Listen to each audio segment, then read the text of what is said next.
उसी में लिखता है कि हजूर पाक ने फरमाया कि पक्की कब्रें ना बनाओ। क्यों हजरत ने क्यों फरमाया था? इतला भी नहीं कि 10 लाख बजरी के लीन में चले गए उसको पक्का किया जा रहा है, या किसी के जिस्म बिछाने पर बजरी लगाई जा रही है। आखिर इसी कब्र के बारे में फरमाया। तो सारी उम्मत, इंसान तो इंसान, मुसलमान तो मुसलमान, काफिर भी इस कब्र का इनकार नहीं करते। हत्ता ज़ुरतुमुल मकाबिर, ये काफिरों का बात है ना। वो आपस में कहते थे कि हमारे कबीले के बहादुर ज्यादा, वो कहते हमारे ज्यादा है।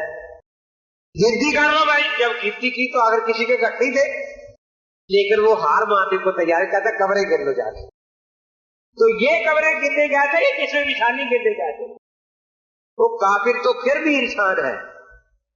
कौवा निजात को जानवर, वो कब्र का तरीका कुरान का सिखा रहा है। जब असोफिल अर्ज है, ये जब असोफिल लीन है, जब असोफी सुजीन है। हजरत का खच्चर कहां बिकता है? इस कब्र के करीब या लीन की नींद में जाकर, या किसी के जिस्म मिसाली के करीब जाके बिकता है। खच्चर तक जानते हैं कि कब्र यही है। और ये जो लोग हैं, उलाए का कल अनाम बल हुम अजल, ये तो जानवरों से भी क्या गुजरे हैं ना। इंसान तो इंसान, जानवर तक ये जानते हैं कि कब्र यही है। लेकिन उस्मानी ने कुरान का इनकार किया या नहीं? कोई मुझे आयत लिखे, ये एक मैंने पढ़ा भी नहीं, किसी के पास कोई कुरान की आयत हो कि कब्र जिसमें विशाली को कहते मैं 10 लाख रुपए दूंगा। एक हदीस अल्लाह के नबी पाक की हो कि उस्मानी जो कहता है कि कब्र जिसमें विशाली को कहते हैं, एक हदीस में पेश करो। और कम से कम और नहीं तो इतनी गैरत तो चाहिए कि उसको वहां से निकाल लो कब्र से, कि तू इस कब्र में क्यों पड़ा है जिसको तो सारी उम्र रसाले लिखता रहा कि ये कब्र नहीं है। अब अजाब कब्र का इनकार किया, कब्र का पहले इनकार किया, फिर अजाब कब्र का इनकार किया। वक्त मुख्तर है। कुरान कहता है, देखिए ये जितनी हम नेकियां या बदियां करते हैं, जिस्म और रूह दोनों मिलकर करते हैं या सिर्फ जिस्म करता है या रूह करती है? शरीयत ने 3 किस्म की सजाएं रखी है। कितने किस्म की? एक, दुनिया पे हदूद जारी होती है, ताजीरात लगती है, नहीं चोर का हाथ काटा जाता है, जादी को संसार दिया जाता है ना। ये जो दुनियावी सजा शरीयत ने रखी है, जिस्म और दोनों पर आती है, सिर्फ जिस्म पर आती है। जन्नत और दोज़ख में जिस्म और रूह दोनों जाएंगे या एक? तो जब यहां भी सजा दोनों पर, और वो भी दोनों के लिए, तो दरमियान वाली में एक को माफ नहीं किया गया। कुरान क्या कहता है? सनुअज़्ज़िबुहुम मर्रतैन, आगे सुम्मा युरद्दूना इला अज़ाबिन अज़ीम। इकट्ठा 3 सजाओं का जिक्र कर दिया कि हम इनको 2 मरतबा अजाब देंगे। पहले अजाब अजीम से पहला अजाब क्या है? काफिरों को जहाज में कत्ल कर देना। तो ये कत्ल इस जिस्म पर वाक़या हुआ या नहीं? इस सजा में जिस्म शरीक था या नहीं? और दूसरा मरने के बाद कब्र में, उसके बाद तीसरा जहन्नम। अब कुरान पाक ये साफ बता रहा है, इमाम बुखारी ने इसी आयत को बुखारी में अजाब कब्र के रूप में बताया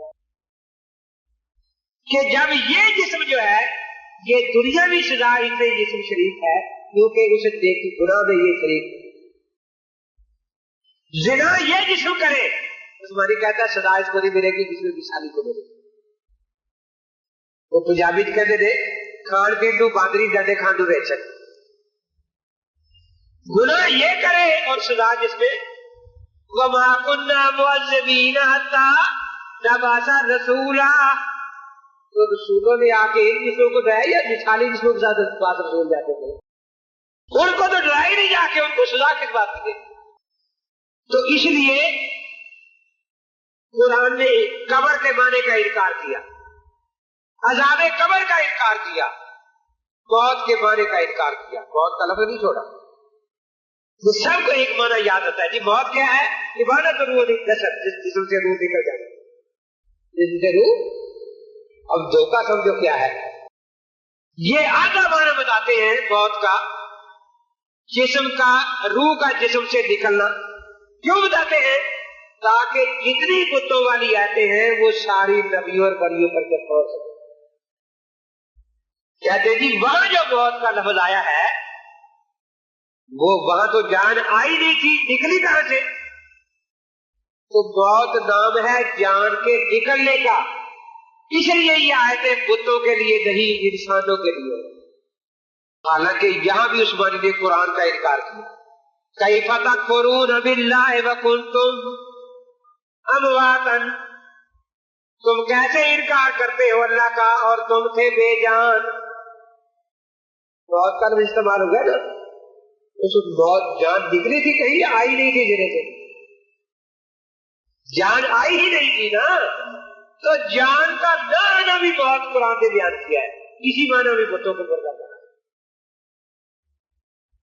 کیف تکفرون باللہ وکنتم امواتا واحیاکم, اللہ نے تجھے زندہ کیا. ثم یمیتکم, یہ ہے روح کے نکلنے والا معنی. ثم یحییکم, پھر اللہ تبارک و تعالیٰ زندہ کریں گے قبر میں سوال و جواب کے لیے. ثم الیہ ترجعون, پھر قیامت کو اللہ کی طرف لوٹائے جاؤ گے. میں مظفر گڑھ بس اسٹینڈ پر بیٹھا تھا, 2-3 اسکول ٹیچر آئے میرے پاس. آپ امین صاحب یہ لڑکا, ہم بھی اسکول ٹیچر ہیں, ہم تبلیغی جماعت کے ساتھ چلے میں گئے تھے چھٹیوں میں. تو ایک مولوی صاحب ملے, وہ کہتے تھے کہ یہ جو شیخ الحدیث صاحب ہیں یہ قرآن کو نہیں مانتے. کیوں کہ قرآن میں لکھا ہے انہ کا میتون و انہم میتون, اور انہوں نے فضائل درود میں لکھا ہے کہ نبی قبر میں زندہ ہے. کہتا ہے جی واقعی ہم ہی شاید کو نہیں مانتے. میرے کو مانتے ہیں, کون نہیں مانتے, کیسے؟ آپ سمجھ لیں, تم اس وقت زندہ ہو یا مردہ؟ زندہ ہے نا. اس زندگی سے پہلی حالت کو قرآن نے موت کہا ہے یا نہیں؟ جی کیف تکفرون باللہ وکنتم واحیاکم, اس موت کے بعد یہ زندگی ملی نا, اس موت کے بعد ملی نا. لیکن اب میں تمہیں کہوں کہ تم سارے مردے ہو, اور پڑھتا رہو کنتم امواتا کنتم امواتا کنتم امواتا, آپ سارے مان جائیں گے کہ ہم مردے ہیں. آپ قرآن کو نہیں مانتے, آپ یہی کہیں گے کہ قرآن کو ہم مانتے ہیں لیکن تو قرآن کا استعمال بے موقع کر رہا ہے. یہ آیت اس زندگی سے پہلی موت کے بارے میں. اسی طرح ہم موت کے بعد حیات کے قائل ہیں نا. جب موت طاری ہوئی کل نفس ذائقۃ الموت کا وعدہ پورا ہو گیا. انہ کا میتون و انہم میتون کا وعدہ پورا ہو گیا. لیکن بل احیاء, ان کے بعد جب حیات آ گئی